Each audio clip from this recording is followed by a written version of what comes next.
advice Panglima Angkatan Tentera, advice Ketua Polis Negara, advice Menteri Dalam Negeri, advice Menteri Pertahanan. Pastikan maklumat tertentu jangan mudah keluar.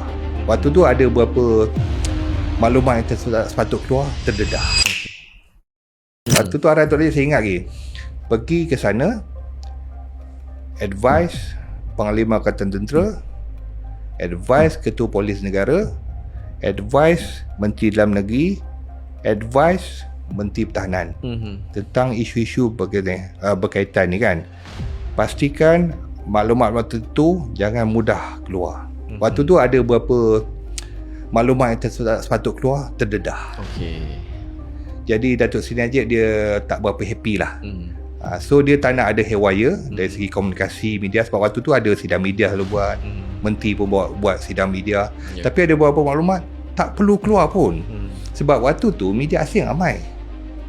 Benda yang dilaporkan di sini disiar di Singapura, disiar di Filipina. Dan di Filipina maklumat tu disampai balik kepada Peranas Hulu ni. Jadi contoh penggunaan drone, kita cerita dalam berita penggunaan drone memantau ni, diorang tahu. Diorang tahulah.